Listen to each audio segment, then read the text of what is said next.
Hi, for those of you who have joined us, please come in. Michael Casey is my name. I'm the chairman of the Decentralized AI Society. A year ago, I was the chairman of Consensus, which is an event that you probably all heard of because we're in Toronto and you know what that's all about. And I left Consensus, I left CoinDesk about a year ago, and in doing so, launched into Decentralized AI. It's my new thing, and people have been asking me like, wow, what got you into this? And I tell stories about being at the first Decentralized AI Day, the DAI Days, organized by Morpheus. Some of you would have heard of Morpheus, founded by David Johnston.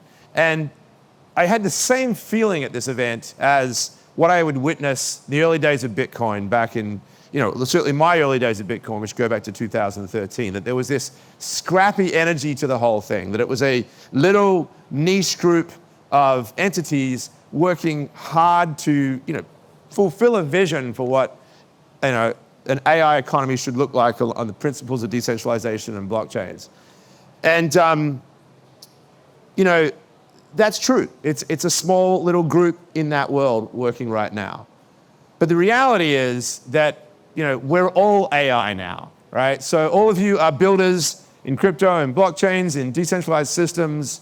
And 2 years ago, it was okay just to sort of imagine that we would just keep building and AI was this thing off to the side. But the reality is right now it is front and center. Whether or not your blockchain is solving for AI in the way that some people are looking to create verifiable models on AI or build AI agentic frameworks that are federated and so forth, or whether you are just doing your own thing and continuing to build sort of for the financial system or for other applications, you really have to consider AI. Like it is the centerpiece of what the economy is going to be in the next few years. And as a responsible entity representing and working with others in this space, I think it's just absolutely critical. But again, why I got into it, I found the convenient nexus, if you like, between what I see as a moral imperative. I really, really, really strongly believe that unless we decentralize AI, unless we create an open system, an open access system, unless we have privacy-preserving models, unless we have self-sovereignty in there, then ultimately we're going to create a totalitarian system. I think there is no way around it. Many of you would have seen this quote. It's hardly an unusual, unfamiliar one, but it is at this moment in time one of the most important ones we can think about. Because it doesn't matter whether you are pro-Trump or pro-Democrat or, an anarchist, whether you like Elon Musk or not. The idea that we can and should centralize this massively transforming technology and the processes by which we are assessing human behavior and interacting with humans through black box systems that are controlled by a very small group of companies is a disaster. It is absolutely going to drive us down to corruption. There's just no way around it. The incentives that are built into this race for AGI right now that we're hearing is happening in the next 12 months, 24 months, right? All of that is going to inherently discard the risks to humanity because the centralized race is going to basically place as the imperative, place as the incentive structure around this, the return to shareholders, which will be served by the fastest route, and that ultimately throws humans under the bus. So this is absolutely critical that we break this thing up, that we demonopolize, that we decentralize, that we give open access so that the models themselves are built around a consensus view of what is appropriate, and so that we ourselves have control over our agents. So I like to use this idea, right? The word agent has multiple meanings. But as we're talking about AI agents, right, we're talking about the agentic economy that we're moving toward now. I think the legal definition of agent actually is the one that we should be thinking most strongly about.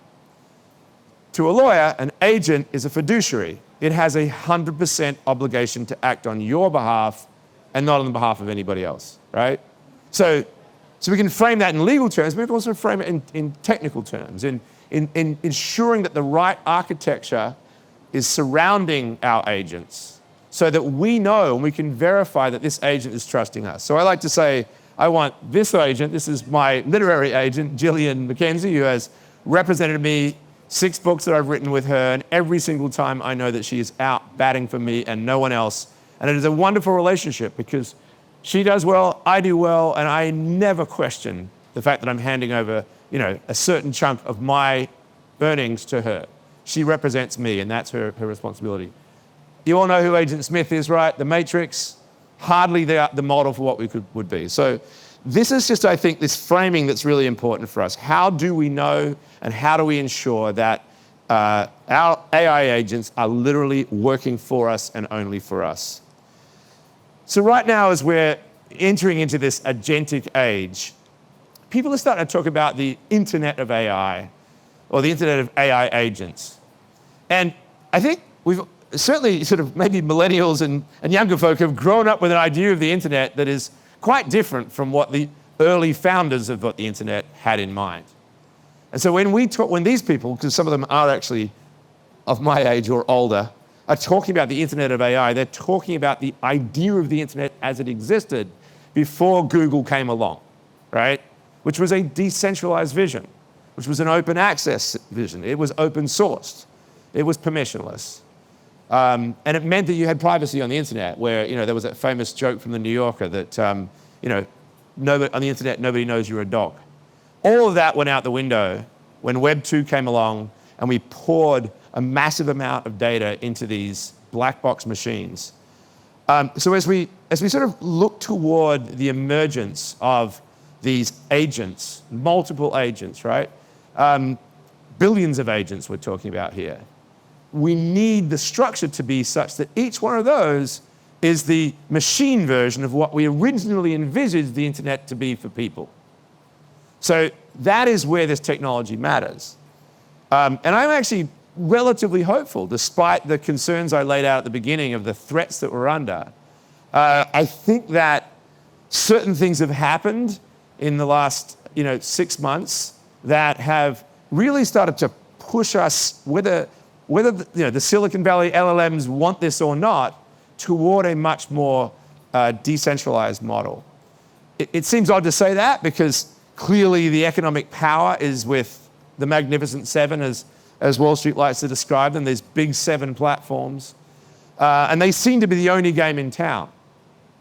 But when DeepSeek came along out of China, it's ironic to me because we often look at China as being sort of the challenge to open trade and open economics.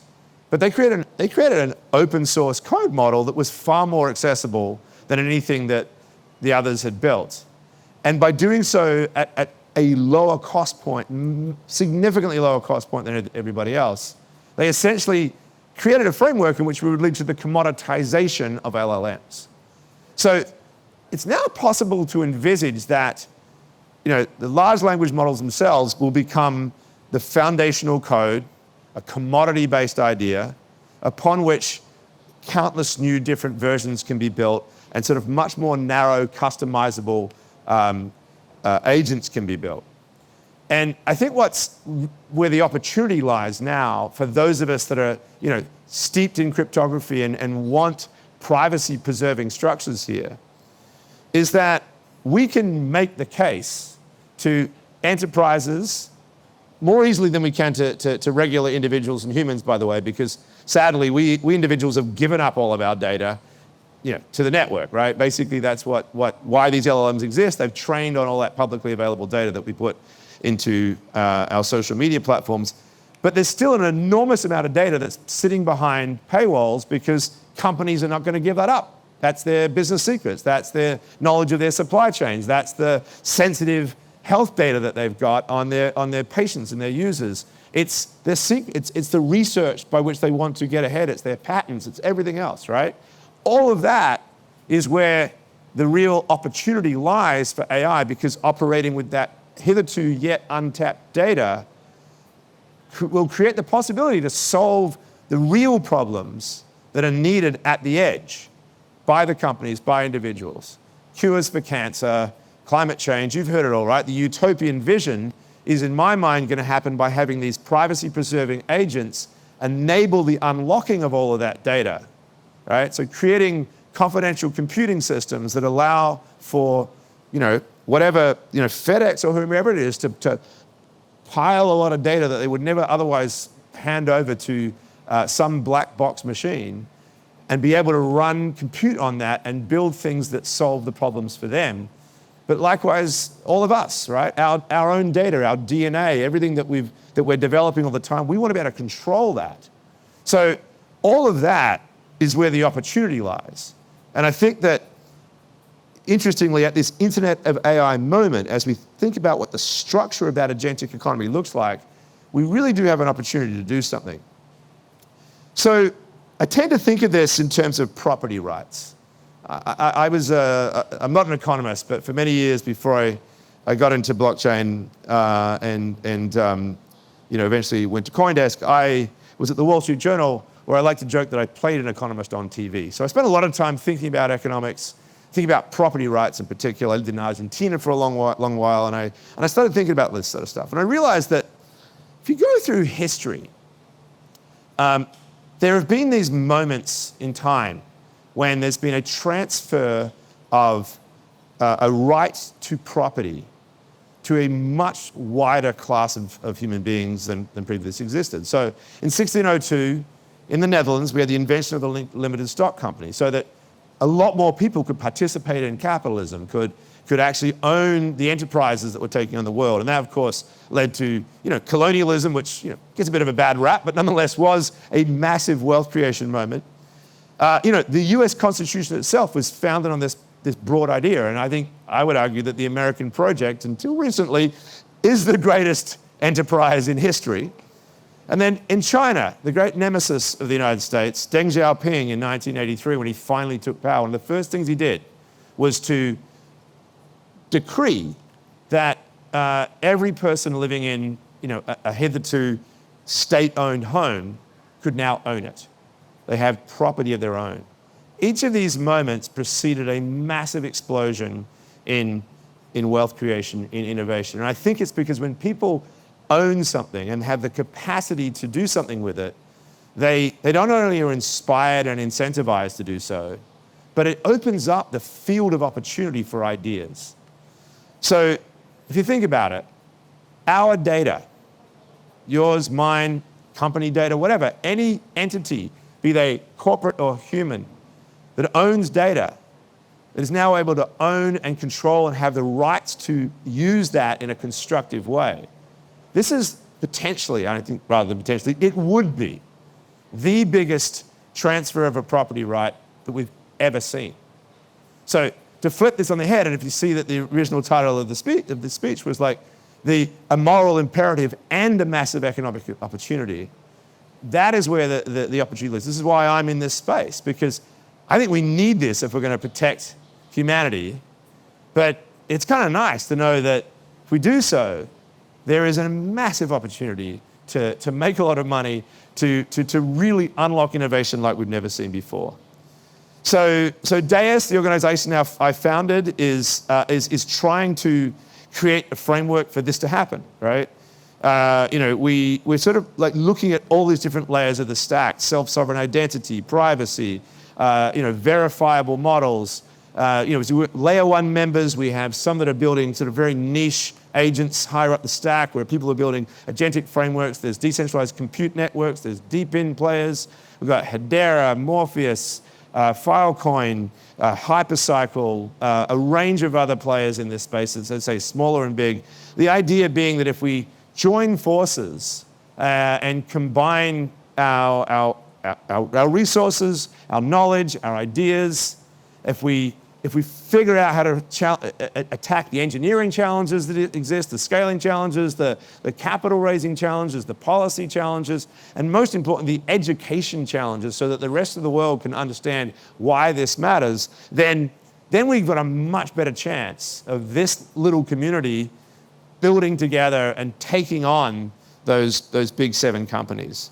So look, we're open to anyone that wants to join us. We are looking at folks who are not just blockchain. They can be outside of the blockchain world. We think that blockchains and crypto are a piece of this, but they're not everything. There's a whole lot of other tech that needs to come into it. Hit me up. I'm Michael Casey. I'm at Michael at DAIS.global. My colleague, CEO of DAIS, Tricia Wang, is up the front here. Always hit her up as well. I'm also going to make the announcement here that we are very thrilled to be partnering with Ellis and the Crack Lab team. And Mark, thanks very much for having us. There's going to be a lot that we're going to be doing together going forward on how do we really operationalize this organization and get people moving. So thanks very much.